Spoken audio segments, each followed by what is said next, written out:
Bonjour à toutes et à tous, bienvenue dans Multijoueur, votre rendez-vous jeu vidéo sur Tech & Co. Et bien cette semaine, il y a plein de sorties, et bien on se les garde pour la semaine prochaine. Voilà, c'est décidé. On a voulu parler de sujets qui traitent plus de l'industrie du jeu vidéo, de sa diversité, et c'est pour ça que j'ai deux invités de choc avec moi.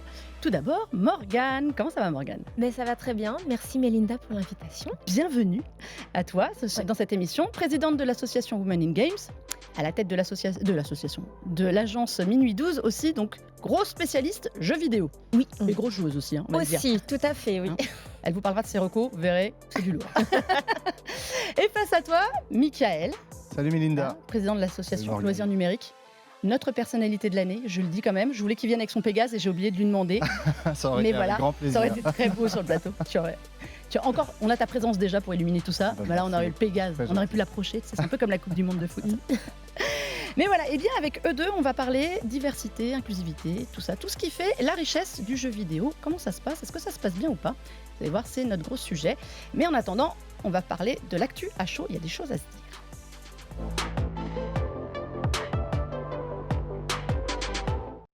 Allez, on se met petite mise en jambe sur le bilan positif du jeu vidéo français. Les chiffres du CEL sont tombés et c'est un petit record pour nous. Plus 6,1 milliards d'euros de chiffre d'affaires en 2023. Morgane, c'est beau quand même, on est fiers. Oui, c'est très très beau. On craignait qu'après l'effet Covid, où on avait eu effectivement 2 années très prolifiques pour le jeu vidéo, en tout cas en termes de vente, le marché avait explosé. On craignait qu'il y ait une petite phase de ralentissement. Et en fait, comme tu viens de le dire, on a une année record en 2023, donc très satisfaisant effectivement. Le jeu vidéo se porte bien, plus quasiment 10%. On atteint un palier qu'on n'avait jamais atteint. Mais alors c'est intéressant parce que c'est porté par l'écosystème console. Nous sommes un pays de consoleux, il faut se le dire. Plus 24% quand même pour l'économie des consoles. Alors évidemment, quand il y a des consoles, c'est quand même mieux pour jouer. Donc il y a eu aussi, ça aide, l'afflux de PS5 enfin, de Xbox Series, mais aussi des jeux. Ouais. Donc beaucoup de jeux. Michael, en plus, toi, on l'a dit, tu travailles chez Ubisoft, vous étiez content quand même. Ouais, pas mal clair. de jeux. On en a sorti beaucoup en 2023 en plus. 711 nouveautés consoles cette année pour les joueurs. Alors, il faut quand même savoir, on parlait, juste pour vous donner un chiffre, évidemment, qui est assez symptomatique, plus 72% de ventes de consoles cette année, ça veut dire que la pénurie est terminée, qu'on joue. Mais j'ai une question, on nous parle tout le temps d'inflation, que c'est dur, machin, on joue quand même. C'est quoi? Ça veut dire quoi? Je pense que globalement, ça reste un loisir qui est sur le long terme. Effectivement, les jeux durent plus longtemps. On a envie quand même aussi de cette variété dans les jeux. Et puis, c'est vrai que 2023, que ce soit chez Ubi ou ailleurs, il y a quand même pléthore de bons jeux. Je trouve que la qualité augmente de dingue. On a aussi ce contenu qui est régulièrement ajouté de la part des éditeurs, des développeurs. Et je pense que ça nous maintient là, quoi qu'il arrive. Même si ça reste de façon ponctuelle, dépendant de son niveau de jeu, ça reste quand même un loisir auquel on s'adonne très, très facilement. Alors, on voit des chiffres apparaître derrière nous. Donc, je vous ai dit, le marché aujourd'hui des consoles, ça représente 52% de l'écosystème. C'est paradoxalement les PC qui ont eu tendance à se casser la figure, moins 8,5% pour l'écosystème. Alors, quand je dis écosystème, c'est la partie hardware et la partie software. La partie software se porte excellemment bien sur console et PC parce que, comme on l'a dit, il y a eu beaucoup de jeux. Les gens ne renouvellent plus leur PC gaming. Et ça, c'est un peu l'information. Tu l'as dit, Morgane. Effet Covid. Est-ce que vous faites partie de ceux qui avaient changé leur ordinateur pendant la 2020-2021? Alors moi en fait j'avais changé, je me suis constitué un PC pour la sortie de l'Early Access de Baldur's Gate 3. Ah, t'es vraiment au taquet sur Baldur's Gate Oui, 3, toi. c'était le prétexte effectivement. Ouais. Du coup ça m'a servi pendant le Covid également. Mais la France historiquement a toujours été un marché de consoles, plus que l'Allemagne par exemple qui est un marché PC. Mais c'est intéressant de voir aussi que c'est les accessoires, plus 20% d'accessoires. Alors, est-ce que je pense que ça veut dire que quand on achète un jeu, qu'on est content, qu'on achète Baldur's Gate 3 au hasard, on a envie, si on est sur PC, d'un nouvel écran, les écrans gaming ont explosé et les manettes. Donc finalement, l'écosystème accessoire est porté par le fait qu'il y ait beaucoup de jeux. Ça vous étonne ou pas du tout? Ou vous avez renouvelé vos accessoires? Alors moi, je trouve ça très étonnant parce que c'est vrai que je suis plutôt joueur console et maintenant que je suis équipé pas T'as plus envie de besoin changer. particulièrement de changer.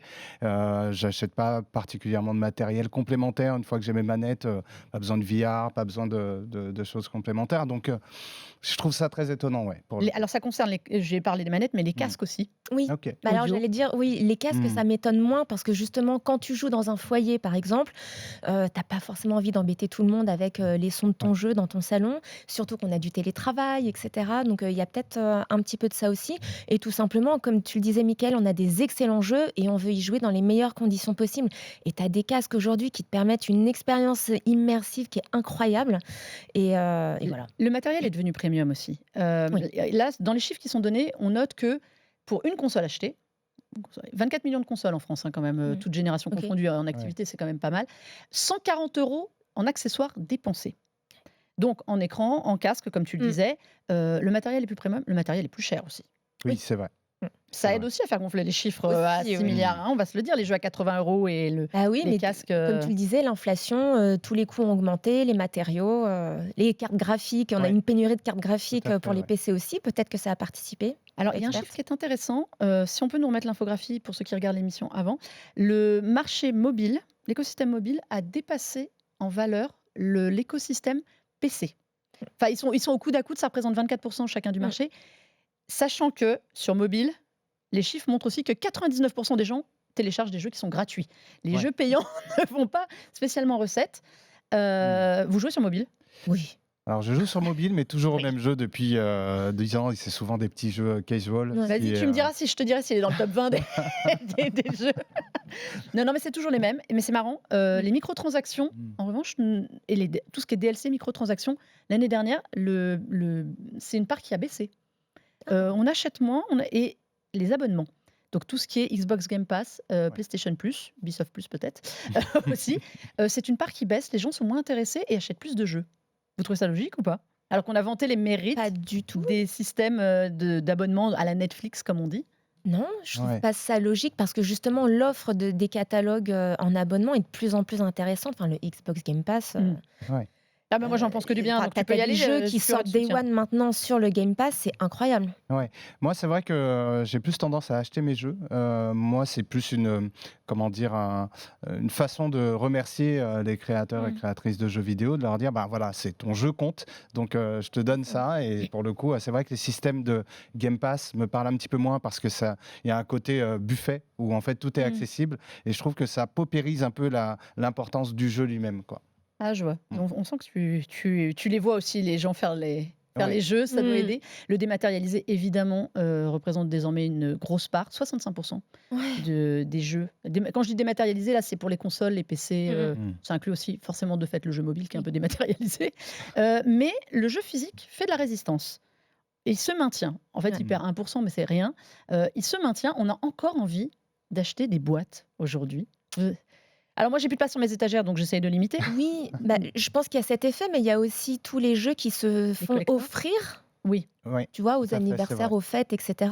Et du coup, les parents, les grands-parents vont offrir une boîte et pas T'avais envie d'offrir un code sur un papier? Je l'ai déjà fait, Mélinda, c'est horrible. Parce que tu dois trouver un bel artwork, tu écris avec ta meilleure écriture, tu fais des petites flèches, Tu des passes plus petits de cœurs. temps que d'aller au supermarché du Oui. coin acheter ton jeu. Tout à fait. Ouais. Et ça c'est pas le même effet quand tu déballes ta boîte ou quand tu ouvres ta petite enveloppe, quoi. Ouais, Est-ce que complètement. c'est justement l'essor des collectors aussi? On voit qu'il y a de plus en plus Je pense de aussi. versions collector Ouais, c'est pas avec des quelque chose figurines. c'est pas quelque chose qui me parle particulièrement, mais je vois autour de Mmh. moi, ça passionne. Effectivement, plus les collecteurs sont premium, comme tu le disais, Mmh mh. et plus ça a un effet, regardez, je suis très, très fan de ce jeu-là, et ça marque aussi le temps, quoi. Ça marque, un moment où tu étais, au maximum de ta passion avec, justement, des personnages qui sont encore mieux craftés. Il y a des boîtes qui font ça super bien. Ouais. C'est classe à regarder aussi, quoi, et à garder, à travers le temps.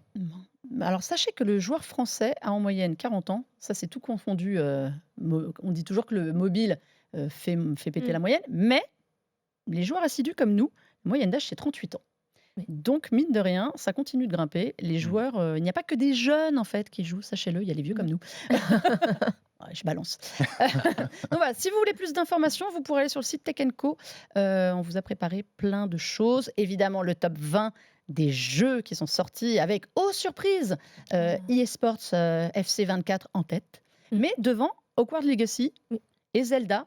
Mais Ouais. Zelda, le truc, c'est que Nintendo ne donnant jamais le chiffre dématérialisé, je pense qu'il est plutôt deuxième sur console.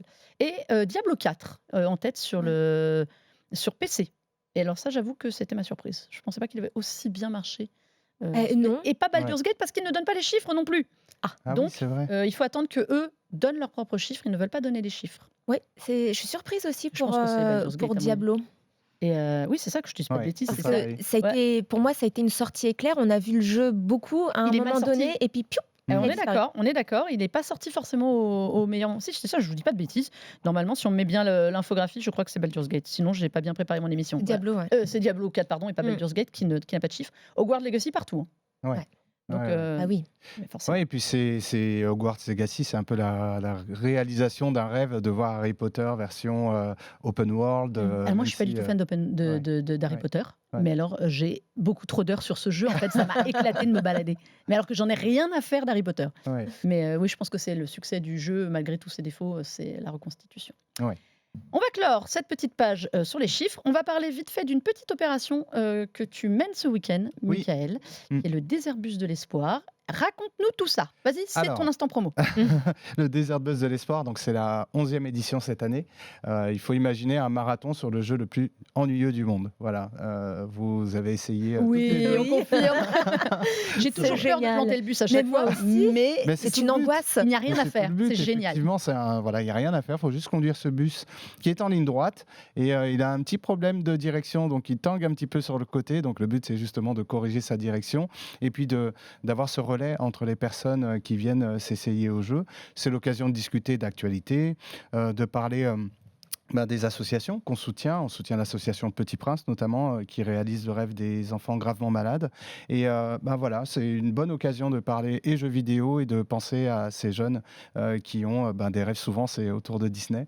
Voilà, et puis aussi de réunir la famille. Donc voilà, c'est des valeurs qui nous touchent chez Loisirs Numériques. Et voilà, c'est la 11e édition. On espère que ça va être un beau succès. Et ça commence vendredi 22 mars, ça dure jusqu'à dimanche soir. C'est ça. Ça commence à 18h? Non, Ça commence à 19h. 19h. À 19h, oui, tout à fait. J'ai un doute, t'as vu, Autour je te mets un j'ai doute. un doute aussi. Oui, Bon, voilà. c'est voilà. Entre 17 et C'est à 19. suivre sur Twitch, sur la chaîne. Vous trouverez tout sur le compte des Airbus de l'espoir. Il y a plein de gens qui sont là. Oui, Tu as réussi, enfin, toute l'équipe, vous avez réussi à faire un joli casting de personnalités. Les parrains cette année, c'est Brigitte Lecordier et Manu Lévy. voilà. Donc, ils sont des habitués de l'événement. Voilà. Et c'est parti pour 50 heures de live, à peu près. Absolument. Ouais, à peu Ouais, près, c'est hein. ça. Un truc comme 50 ça, heures hein. tout pile. 50 heures tout pile, c'est sûr. Donc voilà, rejoignez tout le monde sur la chaîne Twitch. Venez discuter, rigoler. C'était très Ouais. sympa. Moi, j'y étais l'année dernière, j'y serai encore cette année. Et c'est un plaisir. Ouais, vraiment, c'est l'occasion pour les membres de Loisirs Numériques qui se donnent à fond pour Mhm. préparer cet événement, de se réunir, de se Mhm. retrouver et surtout, comme tu parlais du Covid, justement, voilà, c'est un événement concret qui est pour la bonne cause en plus, donc on en ressort toujours avec les larmes aux yeux et voilà, c'est plein d'émotions et plein de bons moments. Voilà. Tu en Oui, c'est un parles très très bien. bel événement. Tu en parles bien. On va continuer sur un autre sujet. C'est pour ça que je vous ai fait venir. Je vais y arriver. Je veux qu'on parle justement de tout ce qui est dans le jeu vidéo, ce qui normalement devrait faire la force du jeu vidéo encore plus, qui est tout ce qui est la diversité, la féminisation aussi. Morgane, je veux que tu nous présentes Women in Games. Women in Games, c'est une association de professionnels qui a été créée en 2017 avec la volonté de développer la mixité et la diversité au sens large dans les entreprises du jeu vidéo en France. Voilà. Sacré challenge. Oui, Ça ne devrait pas, mais dit comme ça, on sait que c'est un sacré oui, en challenge. fait, c'est parti vraiment d'un constat qu'il y avait a priori beaucoup moins de femmes que d'hommes dans les studios et chez les éditeurs.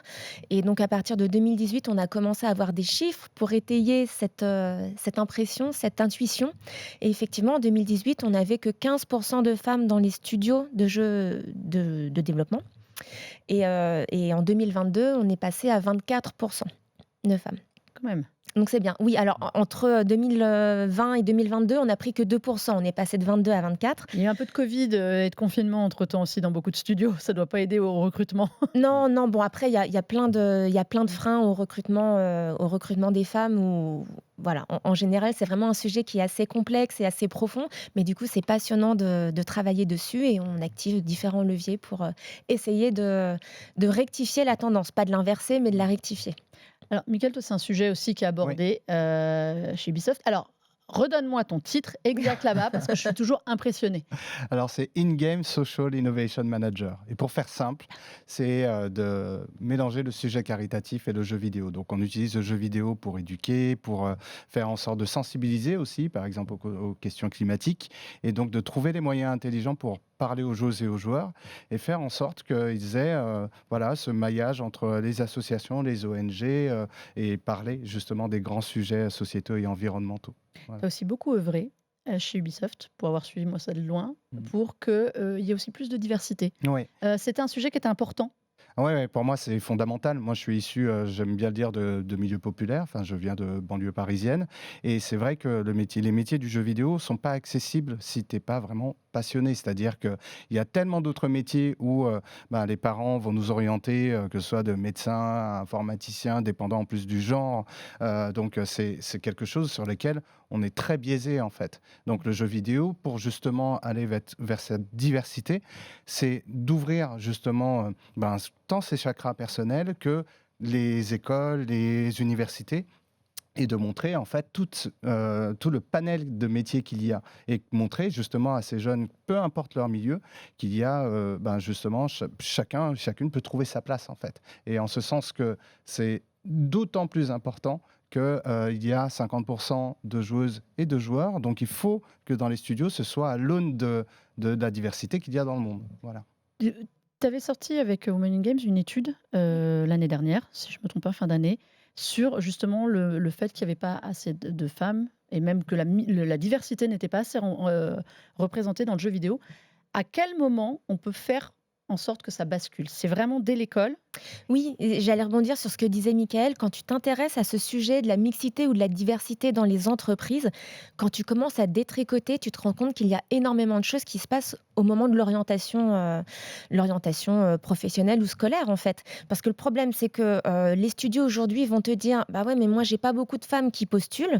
Alors, on peut le traiter d'une certaine façon, mais effectivement, quand tu regardes dans les écoles de jeux vidéo, bah, on n'a pas beaucoup de femmes non plus, on en a Mm. 28%, Mm. donc c'est pas fou. Et là encore, en fonction des catégories de métiers, il y a une grande disparité. Sur les métiers très techniques ou les métiers de design, on n'a que 6% de femmes. Alors que sur les métiers de l'édition, le marketing, etc., on va être plutôt à 50%. Oui. Donc il y a aussi une question de métiers qui sont supposés genrés par certaines personnes, et ce sont des biais qui sont entretenus relativement très tôt. Et j'aimerais rebondir là-dessus que effectivement, il y a les stages de troisième et de seconde, et que l'anecdote que j'ai, c'est que j'avais partagé sur LinkedIn ma volonté à soutenir les jeunes filles Mm. dans le jeu vidéo. Et tu m'avais transmis un contact donc d'une maman qui avait sa fille, donc qui était en troisième et qui était passionnée par le narrative design. Donc du coup, je l'ai prise et ça s'est passé merveilleusement bien chez Mais elle n'aurait Ubisoft. jamais Donc, fait la démarche d'elle-même, je la pense, gamine?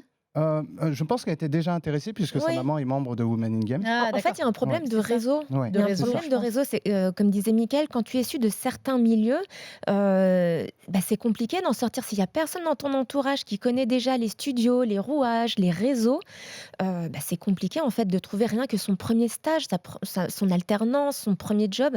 C'est hyper compliqué en fait. De l'intérêt des associations qui mettent. Exactement. On sait aussi, on parlait des écoles, que le nombre alors, je pense que ça, c'est valable et pour les femmes et tout ce qu'on va dire, alors on va appeler ça, c'est pas très beau, j'aime pas, mais tout ce qui est minorité, Mmh. qu'entre l'entrée et la sortie des écoles, il y a une perte qui est considérable Ouais, aussi.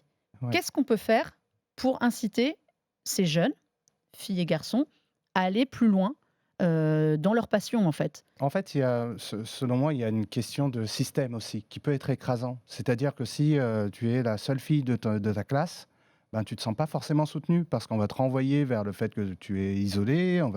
Il y a plein de choses qui sont de l'ordre du il faut tenir mentalement. Mm. Je pense que tu en parleras évidemment beaucoup mieux que moi, mais que ce soit pour les personnes de banlieue aussi, le fait d'être comment dire, d'une communauté, d'une autre. On veut trouver des personnes qui ont un peu le même parcours que nous, qui pourraient nous raconter un peu tout ça.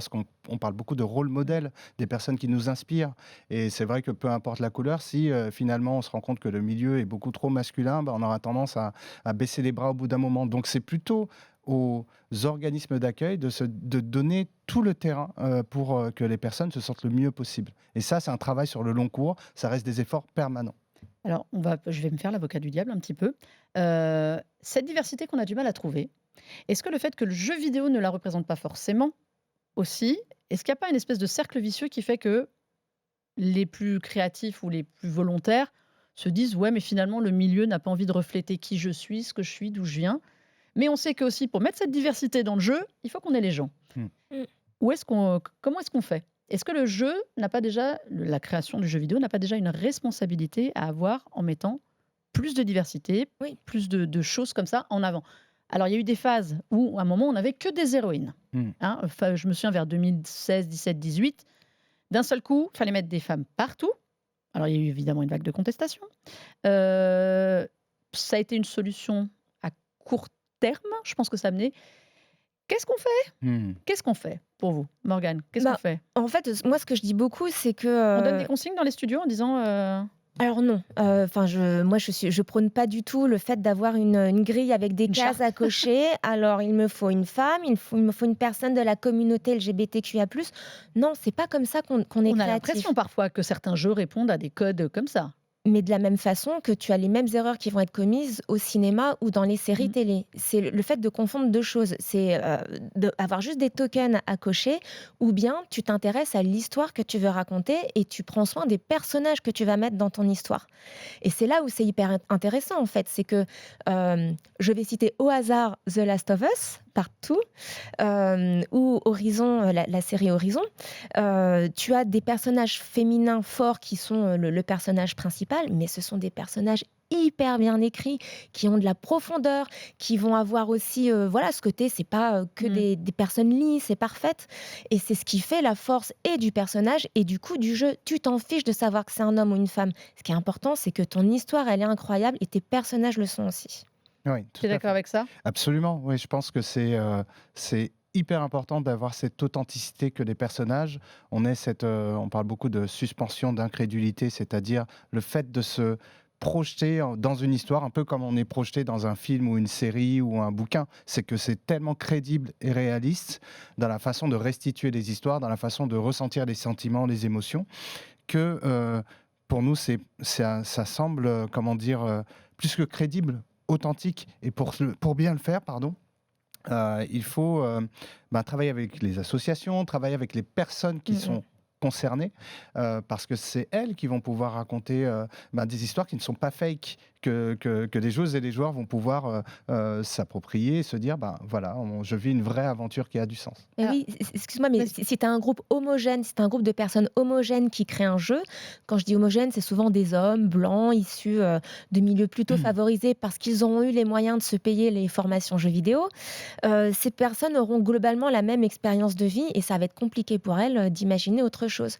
Et du coup, il y a des entreprises même aujourd'hui qui proposent des services pour te mettre en relation avec des personnes concernées et ça va éviter d'avoir cet effet, finalement, t'entretiens des stéréotypes parce que tu connais pas bien. Parce que c'est pas alors, est-ce qu'il faut faire comme chez Electronic Arts, par exemple, qui a une responsable inclusivité dans le jeu? C'est-à-dire que son rôle, à elle, c'est de s'assurer que rien, alors comment dire? Je ne vais pas dire que rien ne déborde, Mmh. mais que tout va être compréhensible sans froisser personne, partout dans le monde, dans tous les jeux. Est-ce qu'on va pas aussi derrière vers une espèce de neutralité qui pourrait desservir le jeu? Moi, je suis pas certain que ce soit embêtant. Chez Ubisoft aussi, on a Mmh. des personnes qui sont. Moi, je fais partie d'une équipe plus large qui est sur les sujets diversité, inclusion et accessibilité. Quand on parle d'accessibilité, c'est d'abord l'accès au jeu, que les gens puissent déjà pratiquer et qu'il y ait moins de freins à l'entrée possible. De l'autre côté, avec Loisirs Numériques, on a aussi une bourse pour les personnes Mmh. Ça, qui sont j'avais issues vu. de milieux ou qui n'ont pas forcément les sous pour accéder à Mmh. ces études. Donc, à la fin, le but, c'est quand même d'avoir des garde-fous pour justement mettre des alertes en disant attention, là, typiquement, ça peut être considéré comme du racisme ou de l'homophobie, et puis parce qu'il y a des polémiques qui peuvent surgir lorsqu'un jeu n'est pas très bien fait. Le but est de respecter avant tout les gens et leurs histoires. C'est plus ces garde-fous qui vont à la fin tirer les bonnes sonnettes d'alarme, apprendre ou à laisser, mais d'y aller en connaissance de cause à la fin. Et surtout pas d'arriver et comment dire, déformer les histoires initiales des personnes qui ont envie de raconter leur propre sujet à la fin. Est-ce que la solution, ce serait pas, comme tu disais, surtout de bien écrire, Oui. mais pour avoir une meilleure représentativité aussi, d'écrire un rôle qui soit, ou dont le héros soit indifféremment une femme, un homme noir, un handicapé, parce qu'on parle pas aussi, je trouve, beaucoup de l'accessibilité. On parle beaucoup de l'accessibilité côté des joueurs pour qui jouent, mais j'en cherche quand même pas mal dans les jeux. Est-ce que ce serait pas ça la clé? Mais avec des personnages qui ont des caractéristiques. Moi, j'ai un souvenir de Assassin's Creed Odyssey, qui est un des jeux que j'adore, sauf que pour moi, ça n'avait aucun intérêt que ce soit Alexios ou Cassandra, parce que pour moi, c'était le même personnage, en fait. Et alors, Mais j'aurais aimé qu'une histoire forte, j'ai un personnage féminin avec des traits féminins, désolé de le dire, mais qui soit une héroïne avec une sensibilité différente du héros masculin. Là, j'avais le même. Mais on nous a vanté la diversité. Oui, non, alors voilà, avoir indifféremment la même histoire que tu as un personnage masculin ou féminin, ça peut pas très bien fonctionner parce que la réalité n'est pas ça. Alors j'entends souvent: «Oui, mais le jeu vidéo n'est pas là pour refléter la réalité». Certes, mais le jeu vidéo a un impact sur notre façon de percevoir la réalité. Donc on est un peu, si tu veux, dans un numéro d'équilibriste. Qu'est-ce que je voulais dire? À propos de Je disais justement que mettre un C'est perso ça. pareil. Forcément, un personnage féminin ne devrait pas avoir la même histoire dans le jeu qu'un personnage d'accord. masculin, parce que ses interactions avec les autres personnages ne pourront pas être les mêmes. Mais ça, pour moi, c'était la force de Syndicate, alors qu'on ne pouvait pas jouer l'un ou l'autre, on les jouait à force, mais les deux personnages étaient différents, en fait, avaient des attributs différents.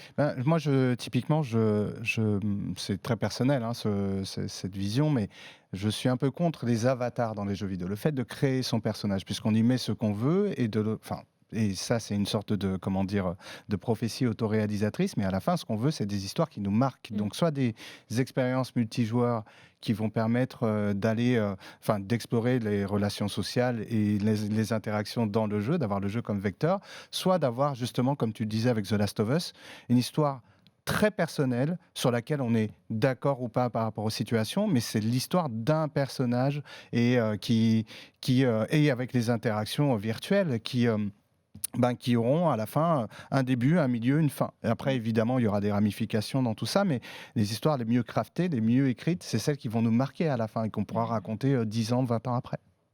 Dernière question pour finir. On en est où de la représentativité alors pour vous? On est sur le bon chemin? Il y a encore du boulot? En jeu? Ouais, dans le jeu vidéo. Non, en jeu, il y a encore du chemin à faire. On a sorti une infographie chez Women in Games la semaine passée et on a clairement pas beaucoup de jeux où on peut. Bien sûr, je me souviens jamais des chiffres. On ira les voir, ils sont sur le compte Twitter, j'ai vu de Women in je crois Games. qu'on a que 22% de jeux qui ont comme personnage principal un personnage féminin sur les dernières années. Et puis en termes de représentation, on a aussi beaucoup de clichés, de stéréotypes. Mais pour nous, et je pense que Michael a la même analyse, c'est si tu arrives à changer ce qui se passe dans les équipes, si tu as plus de diversité dans les équipes, du coup, tu as une plus grande richesse créative, plus de points de vue différents aussi, qui te permettront d'avoir des jeux qui reflèteront mieux cette diversité au sens large. Oui, absolument. Et je pense que c'est ça. En réalité, le jeu vidéo doit être divers par essence. C'est-à-dire que quand on prend n'importe quel jeu, on veut différentes situations, on veut différents personnages. Si on avait exactement copié-collé tous les mêmes personnages dans tel ou tel jeu, on s'ennuierait très très vite. Donc par nature, le jeu vidéo est divers. Le tout est de mieux le faire. Et en ce sens que tu demandais où est-ce qu'on en est, je pense qu'effectivement, on peut toujours mieux faire. Il faut toujours mieux faire, et donc s'entourer des personnes qui connaissent, qui ont envie de raconter d'autres histoires, qui ont aussi leur propre garde-fou.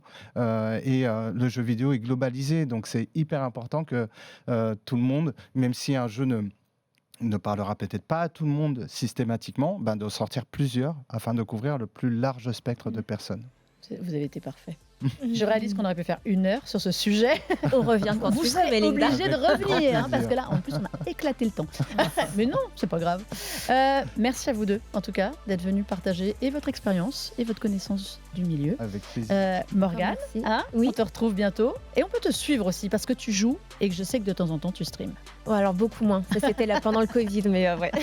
Donc voilà, on se retrouve en tout cas pour nous parler de plein de jeux. On suit Women in Games. Vous avez des opérations à venir, des choses? On est en train de travailler sur une étude pour justement aller dans plus de granularité sur le chiffre, la part des femmes dans les entreprises du jeu vidéo, pas que les studios, connaître mieux leur parcours et leur vécu. Donc, ça devrait sortir en fin d'année. Eh ben voilà, rendez-vous pris. Ouais. Bon, Mickaël, on te retrouve ce week-end. Oui, des Airbus de l'espoir. On va essayer de dormir le moins longtemps possible pour tenir. Et, ouais. Faut pas planter le bus. Exactement, faut pas planter le bus. Ça, c'est ma pression du week-end. Merci à vous toutes et à vous tous d'avoir suivi ce nouveau numéro de Multijoueur. On espère vous avoir appris plein de choses. Et vous le savez, si vous avez envie d'aller dans le jeu vidéo, vous avez vu, on a 2 experts qui peuvent vous orienter. N'hésitez pas à les contacter, je filerai leurs coordonnées. Vous pouvez retrouver en tout cas cette émission en multidiffusion sur la chaîne Tech & Co, sur le site Tech & Co et sur la chaîne YouTube. Et évidemment en podcast dans toutes les bonnes crèmeries. Et puis on se dit, nous, à très vite pour reparler des jeux, on l'espère, qui vont plaire à tout le monde. En attendant, jouez bien et à très vite.